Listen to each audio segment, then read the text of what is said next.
Pollo alla cacciatora, una delle ricette più tradizionali italiane e allo stesso tempo anche una delle più imitate. Se guardi su internet trovi migliaia di ricette, tutte diverse l'una dall'altra. C'è chi ci mette le olive, chi ci mette i funghi, fino ad arrivare a ingredienti che in Italia non abbiamo mai sentito nominare. Anche in Italia c'è un po' di confusione, perché al nord lo preparano con il vino bianco, al sud con il vino rosso. Troppo caos e non sai più cosa fare? Non ti preoccupare perché oggi ti insegnerò proprio il modo classico, in cui viene solitamente preparato in Toscana. Mamma mia che bontà! È una ricetta semplice e deliziosa con pochi ingredienti, ma ben selezionati. E sono sicuro che quando proverete questa ricetta tradizionale direte non la lascio mai più. Quindi, come sempre, gli ingredienti li lasciamo alla fine del video.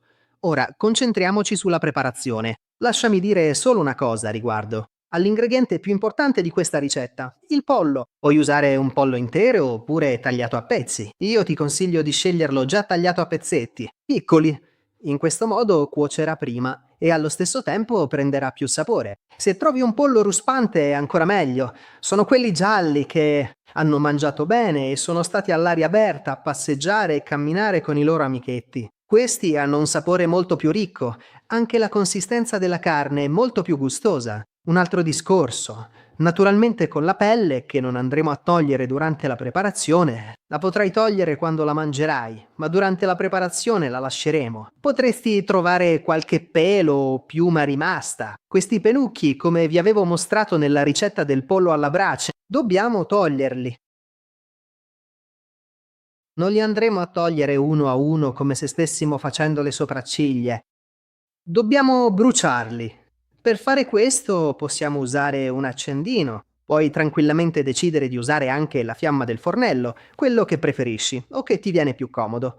Dovrai passare la fiamma con un movimento rapido su tutta la superficie e così quello che resta si brucerà completamente scomparendo del tutto. Ecco fatto, a questo punto il lavoro è finito ed è tutto pronto. Adesso ragazzi, prendiamo questa parte terminale del pollo dove sono attaccate tutte le piume. Questa parte qui o la togliamo direttamente oppure bisogna eliminare delle ghiandole che si trovano qui e che danno un sapore sgradevole al piatto. Dato che qui praticamente non c'è carne, guarda la ghiandola, vedi? Una e una, due. Queste servono per impermeabilizzare le piume. Ma comunque, questo aspetto naturalistico in questo momento del video sicuramente non vi interessa. Procediamo ora a rimuovere con attenzione l'eccesso di pelle. Se riscontriamo delle zone composte solo da grasso, provvederemo a eliminarle del tutto. E ora passiamo alle verdure fresche. Cipolla, sedano e una carota. Sono i tre fratelli che vanno sempre insieme in tutti i piatti tipici tradizionali italiani, come nella ricetta del ragù alla bolognese. Vi ricordate quel soffritto fatto all'inizio? Bene, faremo la stessa cosa. Quindi sbucciamo la cipolla, laviamo velocemente sedano e carota e li tagliamo finemente.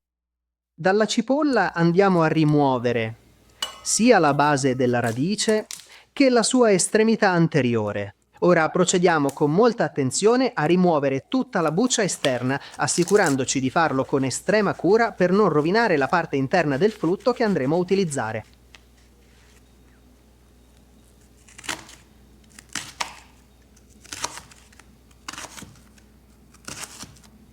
Ecco fatto, ora passiamo a tagliarla in modo dritto e quasi per magia ci verranno fuori dei cubetti bellissimi. La cipolla che sto usando io è una cipolla a scalogno, ma tu puoi usare anche una cipolla rossa, verrà bene lo stesso. E la cipolla è pronta. Mettiamo da parte per un momento e passiamo ora alla preparazione del sedano. Per prima cosa iniziamo togliendo la parte anteriore della base, proprio nel punto in cui è attaccato. E poi procediamo a fare dei tagli lunghi e sottili seguendo tutta la sua lunghezza. A questo punto procediamo a tagliare il sedano con molta attenzione per ottenere dei piccoli cubetti che siano il più possibile uniformi e regolari. Dobbiamo continuare con questo movimento preciso lungo tutta la lunghezza della nostra costa, assicurandoci di mantenere la stessa dimensione per ogni pezzetto. Proseguiamo con calma in questo modo, avanzando gradualmente fino a quando non avremo terminato l'intero gambo del sedano. Lo stesso potremmo fare anche con la carota, ma abbiamo un'idea ancora più geniale. Prendiamo una grattugia e iniziamo a grattugiare la nostra carota. La grattugia non solo ci aiuta a fare più in fretta, ma ci permette anche di ottenere dei pezzettini di carota molto molto più piccoli.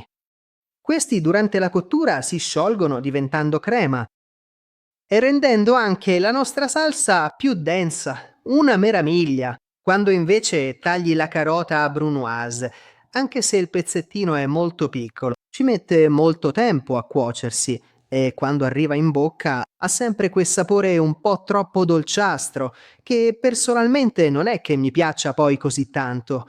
Quindi o ti metti a fare un soffritto che deve cuocere per 25 o 30 minuti, una roba che appartiene ormai ad altri tempi, oppure lo fai in questo modo e così cuoce molto più velocemente. Inoltre, la carota da sola impiega più tempo a cuocere rispetto alle altre verdure, quindi facendo così rendi tutto uniforme e ottieni un risultato più omogeneo, delizioso, cremoso, davvero saporito. Quindi segui questa idea che è fantastica e mentre io continuo a tagliare la carota, tu approfittane per iscriverti al mio canale. Devi solo cliccare sul pulsante rosso qui sotto, schiacciare la campanella e selezionare tutte le notifiche.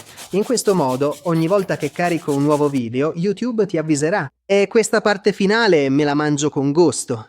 Mi ricordo bene che quando ero un bambino piccolo e andavo all'asilo, mia mamma mi dava sempre una bella carota ogni giorno. È perfetta, super salutare, non quelle cose moderne, biscotti, merendine, cose così, molto meglio. Una buona carota ti dà energia, tanta fibra, vitamine, anche per gli occhi, fanno molto bene. Quindi, mamme, non date schifezze ai bambini, eh? Ecco, ora che abbiamo le verdure, passiamo a cucinarle. Prendiamo una pentola e ci mettiamo dentro un bel filo d'olio, di olio extravergine d'oliva, 2 foglie di alloro che andremo a spezzare, qualche grano di pepe nero. Accendiamo il fornello a circa 5 su 9 e ci mettiamo dentro le nostre verdure. Distribuiamo su tutta la pentola e quando le verdure iniziano a friggere abbassiamo a un'intensità di circa 3 su 5, 9 e così lasciamo cuocere per circa 20 minuti, mescolando di tanto in tanto. Nel frattempo che il nostro soffritto sta cuocendo, noi passiamo a rosolare il pollo.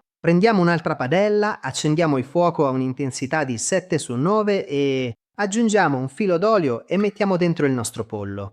Ma prima lo asciugheremo un po' sopra della carta da cucina. In questo modo la carne si dorerà decisamente meglio. Una volta che la padella sarà diventata ben calda, possiamo procedere andando a mettere con cura il nostro pollo all'interno. È importante far rosolare soltanto 2 pezzi di pollo alla volta per non abbassare la temperatura. In questo modo i pezzi vengono molto più dorati, croccanti e meno bolliti. Li facciamo dorare per bene da un lato e poi con calma li giriamo dall'altra parte. Una volta che sono dorati da tutti i lati, li togliamo e li mettiamo dentro la pentola, insieme al soffritto e continuiamo a rosolare gli altri pezzi di pollo. E ora che sono tutti insieme, è arrivato il momento di aggiungere lo spicchio d'aglio che andremo a tagliare a metà. Alziamo leggermente il fuoco a circa 7 su 9 e aggiungiamo mezzo bicchiere di vino rosso. Quando aggiungiamo il vino, come sempre, dobbiamo farlo evaporare completamente. Per questo abbiamo alzato l'intensità del fuoco. Quindi, una volta che tutta la latte alcolica è evaporata e il sugo si è ridotto, abbasseremo di nuovo il fuoco. Approfittiamo per girare anche la carne in modo che prenda il sapore del vino da tutti i lati. Ora che il vino è evaporato, aggiungiamo anche il rosmarino. Mi limito a spezzarlo in 2, quindi ne metto uno da una parte e uno dall'altra. E aggiungo anche i pomodori in scatola di buona qualità, cioè i classici pomodori pelati italiani. I pomodori in scatola, cioè i pomodori pelati, sono qualcosa che si trova ovunque nel mondo. Se non li trovi, puoi sempre farli tu a casa. Devi solo fare una piccola incisione sopra, metterli in acqua bollente per 1 minuto, pelarli e poi li metti nella pentola. Se sei pigro puoi prendere dei pomodori interi, tagliarli a pezzettini piccoli e metterli dentro. Se vuoi imparare come faccio i pomodori pelati e come li conservo, lì sopra ti lascio il link, così puoi cliccarci e vedere come li faccio io a casa. I pomodori pelati li rompo con un mestolo di legno. I pomodori rilasciano già da soli abbastanza acqua. Questo motivo io non aggiungo brodo o molta acqua, perché comunque poi tutta quell'acqua va tolta. Quindi se ti sembra secco, a questo punto puoi procedere ad aggiungere circa mezzo bicchiere d'acqua naturale, facendo attenzione a non metterne di più. Successivamente aggiungi con cura il sale, che per questa specifica quantità di pollo dovrebbe corrispondere a circa mezzo cucchiaino scarso, e infine completa il tutto con una generosa spolverata di pepe nero macinato al momento. Se ti piace il piccante puoi aggiungere anche un po' di peperoncino.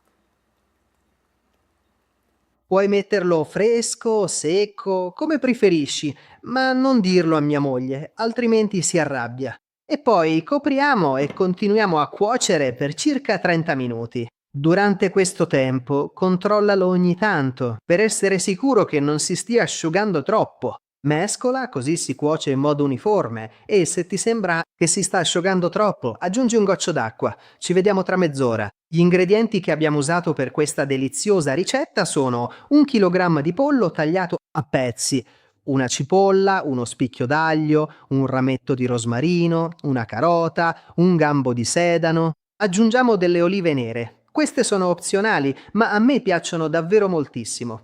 Ne servono circa 2 cucchiai. Pepe nero, sale, olio extravergine d'oliva, un vino rosso bianco, a seconda se preferisci fare una ricetta più in stile Nord Italia o Sud Italia. Io uso il rosso, un Chianti, un Rioja, un Cabernet, andranno bene comunque per questo piatto. E circa 400 grammi di pomodori pelati. Se non li avete, potete usare pomodori freschi. E insomma, ragazzi, guardate che meraviglia è venuto fuori il nostro pollo. Guardate che colori intensi ha questo piatto. Tutta la pelle è ben dorata, il pollo si vede ben cotto e si riconosce perché la carne si stacca dall'osso. Essendo un pollo ruspante ci sono voluti 45 minuti per cuocerlo. Ma adesso, quando lo tocchi, la carne si stacca dall'osso ed è un piacere. E guardate ragazzi, un'altra cosa che vi dico sempre quando cuciniamo la carne insieme sono queste rughe che sembrano molto simili a quando scaldi il latte la mattina. Questo significa che le ossa hanno rilasciato gelatina che dà una consistenza bella densa alla nostra salsa. Quando succede questo è perché è cotto e le ossa rilasciano quelle sostanze. E adesso, ragazzi, andiamo ad assaggiare questa meraviglia. Gli diamo anche un'occhiata nell'ombra. Piatto! Guardate la salsa, che bel colore che ha. È tra l'arancione e il rosso. È perché il pomodoro è fresco, non è una salsa di pomodoro. Abbiamo usato dei pomodori pelati che si sono cotti insieme al pollo, dando anche tanto sapore e idratazione alla carne. Non sembra secco, sembra bello succoso. E guardate ragazzi, che meraviglia, come la carne si stacca da sola. Guardate come si separa dall'osso. Ho fatto fatica a metterlo nel piatto senza che si rompesse. Guardate come si tira fuori anche da qui questo bel pezzo di carne. Davvero succoso, guardate com'è. Che meraviglia! Abbiamo preso un pezzo di pomodoro che era ancora ha saputo mantenere la sua coerenza nel corso del tempo e proprio ora lo metteremo finalmente alla prova per vedere quali saranno i risultati. Mm, mm, mm, mm. Ragazzi, questa carne è fantastica, è davvero squisita. In soli 45 minuti, grazie al fatto che il mio pollo era allevato all'aperto, abbiamo ottenuto un pollo super cremoso, morbido, succoso e paradisiaco. Mamma mia! Perfettamente dorato, perfettamente condito. È delizioso. Molte persone aggiungono anche un po' di prezzemolo fresco tritato all'ultimo momento, così direttamente nel piatto. Personalmente non sono un fan dell'aggiunta del prezzemolo, perché mi sembra che con il suo sapore intenso finisca per coprire un po' gli altri sapori. Per me sarebbe un peccato, anche se a vederlo tutto quel verde sarebbe stato molto più bello. Quindi, se avessi dovuto scegliere solo per renderlo più bello, l'avrei aggiunto. Ma voglio mostrarvelo come lo mangio io. Questo, ragazzi, è un piatto divino. Si può ancora migliorare la salsa se, per esempio, la filtri, ci aggiungi un po' di amido per addensarla e ottieni una sorta di gel. E questo sarebbe come si potrebbe presentare in un ristorante a 5 stelle, magari, aggiungendo anche un pochino di burro. Ma questa sarebbe già un'altra storia, un altro livello. Questo è un piatto da osteria. Le osterie sono quei ristoranti popolari dove la gente va a mangiare da tutti i ceti sociali, posti caldi e familiari, dove si mangiano piatti sinceri. Quindi sicuramente questo passaggio non lo farebbero. Ora, sai com'è? Un vero Pollo alla cacciatora tradizionale. Puoi rifarlo a casa, è super semplice. Io adoro le olive, quindi le metto con grande piacere. Qui il pollo sa davvero di pollo. È la fine del mondo. Ebbene ragazzi, questa era la ricetta di oggi. Spero vi sia piaciuta. Se vi è piaciuta, non dimenticate di lasciarmi un bel pollice in su. Condividete questa ricetta con i vostri amici per far scoprire a tutti quanto è facile mangiare bene e sano a casa. E se non l'avete ancora fatto, iscrivetevi al mio canale chiamato In Cucina con Marco, dove ogni weekend pubblico questi meravigliosi piatti della cucina italiana, internazionale e non solo. Vi voglio davvero un mondo di bene. Ci vediamo di nuovo qui il prossimo fine settimana. Ciao ciao a tutti ragazzi, alla prossima!